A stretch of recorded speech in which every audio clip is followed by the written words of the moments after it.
Bom dia, pessoal. Eu vou explicar rapidamente o que nós estamos fazendo no projeto CV, que é o projeto de análise de imagens de satélite e sensoriamento remoto da Mac AI. A nossa proposta é buscar imagens de satélites abertas para que a gente possa extrair características dela, por exemplo, a gente vai lidar com as áreas das favelas de São Paulo. Queremos entender riscos como enchentes, entender até onde se estendem, delimitar exatamente até onde estão, né? Muitas vezes assim até entender a relação dessa ocupação com a mata em volta, né? Se ela coexiste com com uma floresta, se ela está avançando para cima dessa floresta, se tem um rio passando ali, qual é a qualidade desse rio, né? E de outros projetos, né? Eu já cheguei a mexer com imagem de satélite em outros projetos, né? Como o projeto aplicado 2, e usei um banco de dados que é o Google Earth Engine, que em requisições assim mais pontuais ele acaba até sendo gratuito, ele tem uma cota de uso gratuito, né? Claro que se você pedir muitas imagens assim, ao infinito e além, ele vai te cobrar, né? Mas assim, em pequenas quantidades, assim, eu quero esse pedaço aqui e a cada 5 dias. Ainda é uma pequena requisição, né? Você não vai pedir o Brasil inteiro, aí vai ter um custo no Google Earth Engine. Mas nesse caso do projeto, como você escolheu 5 áreas, entre elas o Jardim Panorama, Iguatemi, e não são áreas muito extensas, a gente consegue baixar essas imagens até constantemente, se for o caso, sem custos. O Sentinel Hub 2 é o projeto da União Europeia, né, veio depois do Sentinel Hub 1, na missão Copérnicos, que tem exatamente esse papel de fazer o sensoriamento remoto do planeta. Ele tem, dentre as bases de dados públicas, né, é uma que tem melhor resolução e ela equipara muito bem essa questão da resolução com a frequência. Por exemplo, existem bases de dados que são mais frequentes que o Sentinel Hub 2, como o Aqua, a Terra, só que a resolução dele é muito baixa. Por exemplo, o Sentinel Hub 2, a gente tem cada pixel com o tamanho de 10 metros. Dessa forma a gente consegue mapear bem o solo. Se a gente pegasse o Aqua, a Terra, a gente vê só coisas muito macro, eles são mais destinados a monitoramento de incêndio, não tanto a classificação do solo. Inclusive, dentro do Sentinel Hub 2 existe um canal chamado SCL, que é Scene Classification Layer, camada de classificação da cena, que já tenta fazer essa classificação do solo, né, só que de uma forma bem robusta e para a gente não tem tanta utilidade, exceto limpeza de ruído, que se chegar a olhar no material nossa pipeline de dados, né, primeira parte da pipeline de dados é a extração dessas imagens usando uma API. No caso do Python, né, existe como você importar a biblioteca EE, né, que é Earth Engine, e ela funciona de forma muito mais prática do que você iniciar a API, colocar o token. E se você tiver no Colab, você pode inclusive já inicializar ele ali, se seu drive, se seu repositório tiver no Drive, você pode paralelizar esse download, sabe? Você agenda e o Google faz sozinho essa passagem dessa imagem para o Drive e, faz a aquisição de duas imagens. A primeira são 12 canais que vão de 0 a 16 mil e pouco, né? Que é 2 elevado a 14. E não é só do 0 a 256, né? A gente tem uma precisão maior aí da banda, né? Não é uma banda tão assim limitada, né? São 4, não, são 2 bytes para cada número. E ao mesmo tempo a gente captura outra imagem, né, para não ficar muito pesado, numa imagem separada, que só precisa de 1 byte para cada número, que cada pixel pode ter um valor entre 0 e 11. E dessa forma essa é a SCL, né? É a camada de classificação que eu havia falado anteriormente. E por que a gente captura essa camada? Porque apesar dela ser muito robusta e para a gente, assim, no nosso trabalho de classificação, ela não servir, por exemplo, uma das classificações dela é construção. Construção abrange qualquer coisa que tenha na cidade, desde rua, prédio, basicamente seria construção. Algumas áreas verdes, queria ter convertação e rio, é isso que ele ia classificar.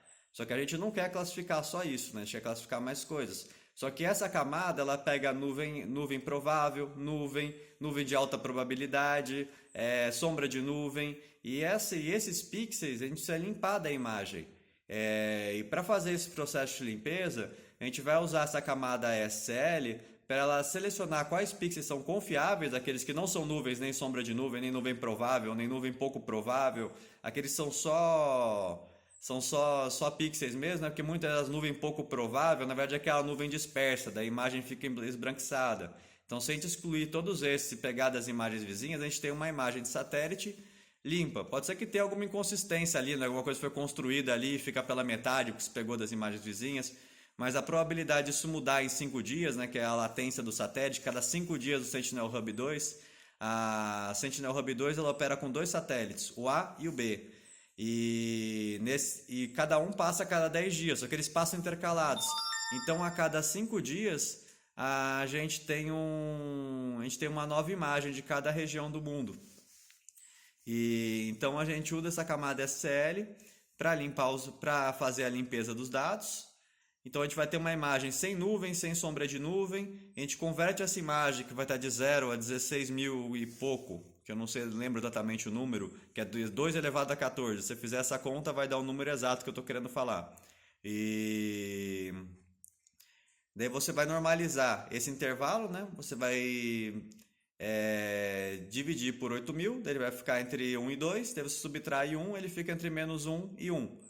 Aí você vai normalizar isso como uma sigmoide, né? De menos 1 a 1, né? Não, como uma sigmoide é uma curva, né? Falei besteira. Vai normalizar nesse intervalo, né? Que realmente na saída você pode usar depois da função sigmoide, mas isso na verdade é uma curva, né? Não é exatamente só a normalização, né? Tem mais matemática envolvida.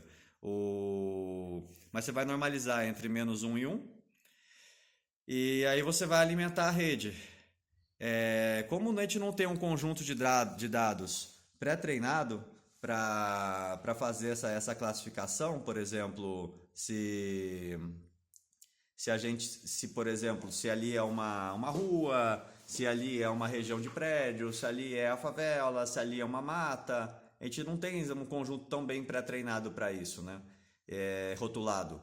Então, o que a gente vai fazer? A gente vai usar essa base de dados, pegar uma imagem de satélite que tenha melhor resolução e colocar ela para fazer uma tarefa de super resolução, ou seja, a partir do Sentinel-Hub 2 tem 10 metros por pixel, ele vai ampliar 7 vezes. Para ele fazer isso, ele vai ter que aprender características daquele pixel usando os pixels vizinhos. E aí a gente corta depois essa camada de super resolução numa tarefa de transfer learning, e pode colocar tantas camadas finais ou usar uma clusterização se for uma relação mais direta, né? Para fazer a rotulação daqueles pixels, com um conjunto de dados muito menor. Muitas vezes nós mesmos podemos rotular esse conjunto de dados ali, que às vezes com poucos pixels a gente consegue fazer essa rotulação. No momento, nós para fazer essa tarefa de super resolução, estamos treinando uma rede neural adversarial generativa, né? A SRGAN, a sigla em inglês, né? Super Resolution Generative Adversarial Network.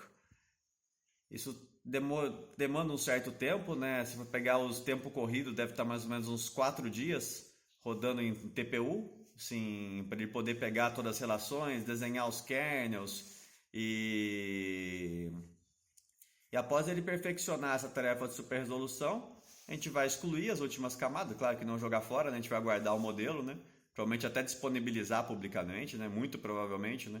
E para poder ser usado, né? Às vezes você baixa uma imagem do Sentinel-Hub 2, você quer ter uma visualização ali mais agradável, você usa a super resolução, fica uma visualização mais agradável para trabalhar e entender aquela imagem, né? Porque muitas vezes ele pegou ali, ele tornou mais claro, né? Então, por exemplo, uma coisa que não é claro para a gente, que a gente só enxerga 3 canais, o algoritmo, como enxerga os 12, ele pode, criando uma textura RGB ali, te dar mais noção do que tem naquele pixel do que você vendo a imagem crua no original. Então também serve para análise essa super resolução, né? Não é uma coisa assim totalmente só figurativa, né?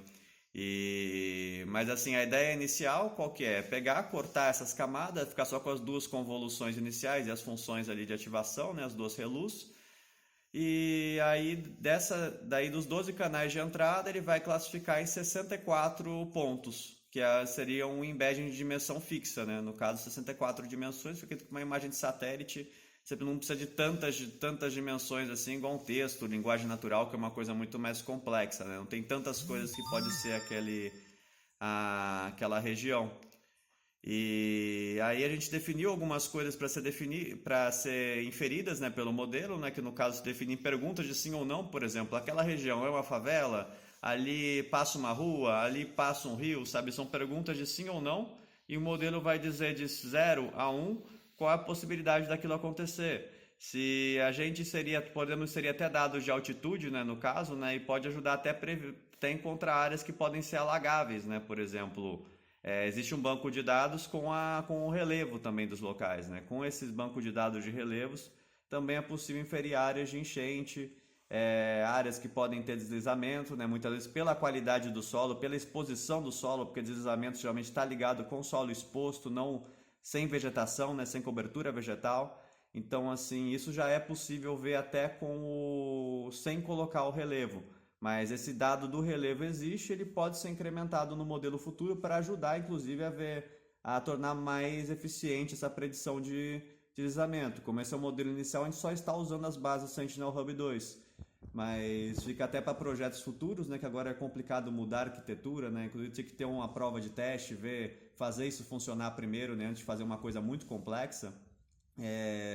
Seria até colocar outras bases de dados, né? Tipo, não pegar só do Sentinel-Hub 2, porque o Google Earth Engine, se você explorar ele é uma base muito rica de agência espacial europeia, agência espacial estadunidense, todo tipo de base de dados pública de satélite estão ali na Sentinel-Hub 2, né? na Google Earth Engine. Então é possível criar um sistema de monitoramento muito mais preciso, muito mais assim, com um compasso muito mais atualizado, né, com uma latência muito menor, se usar outras bases com menos resolução, que tem mais frequência. Daí você faz uma inferência mais precisa quando chegar a imagem do Sentinel-Hub 2.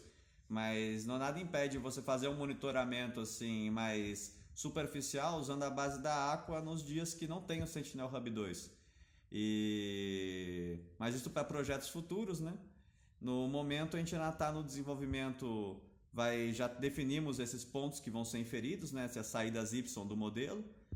E agora terminando, esperando o TPU terminar de processar, a gente já vai começar a fazer essas inferências sobre o uso do solo, algumas classificações, assim, pegar umas amostras manualmente, né, para entender como ficou esse embedding do modelo de super resolução, né, agora transferido para essa tarefa de classificação. E aí já vamos começar a ver quais foram os resultados, qual é a eficiência, se vai necessitar fazer um fine tuning completo às vezes do modelo, né? Às vezes não retreinar só as últimas camadas colocadas, mas retreinar as primeiras para ficar mais eficiente para a tarefa de classificação.